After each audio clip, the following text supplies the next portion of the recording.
ഇടുക്കി മാൻകുത്തിമേട്ടിലെ അനധികൃത caravan park നിർമ്മാണത്തിനൊപ്പം സ്ഥല ഉടമയുടെ പട്ടയത്തിലും അവ്യക്തത. ആധാരത്തിലെയും റവന്യൂ രേഖകളിലെയും സർവേ നമ്പറുകളിൽ വ്യത്യാസമുണ്ടെന്ന് റവന്യൂ വകുപ്പ് കണ്ടെത്തി. സ്ഥല ഉടമ വിപിൻ വിജയകുമാർ വ്യാജ പട്ടയം നിർമ്മിച്ചോ എന്ന് വനം വകുപ്പ് പരിശോധിക്കുകയാണ്. പള്ളിവാസലിലെ മകൈരം റിസോർട്ടിന് ലൈസൻസ് നൽകിയത് ജില്ലാ കളക്ടറുടെ നിർദ്ദേശപ്രകാരമാണെന്നും കണ്ടെത്തിയിട്ടുണ്ട്. Reporter exclusive.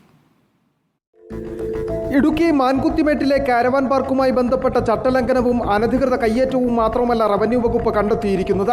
പട്ടയം തന്നെ വ്യാജമായി ചമച്ചതാണോ എന്ന സംശയമാണ് ഇപ്പോൾ റവന്യൂ വകുപ്പിനുള്ളത്. ആധാരത്തിലുള്ള സർവേ നമ്പരും റവന്യൂ രേഖകളിലുള്ള സർവേ നമ്പറുകളും രണ്ടും രണ്ടാണ്. ഇതാണ് സംശയം ജനിപ്പിക്കാൻ കാരണം.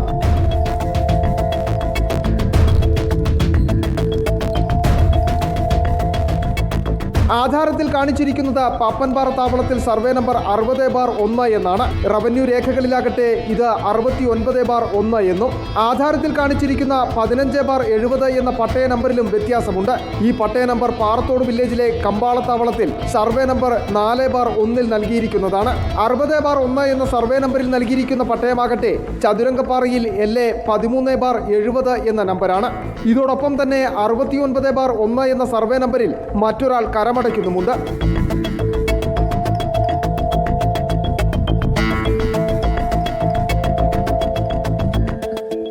അടുത്ത വില്ലേജിൽ നൽകിയിരിക്കുന്ന LA 15/70 എന്ന പട്ടയ നമ്പരും കാരവാൻ പാർക്ക് ഉടമയായ വിപിൻ വിജയകുമാറിൻ്റെതായതിലാണ് റവന്യൂ വകുപ്പിന് സംശയം തോന്നാൻ കാരണം.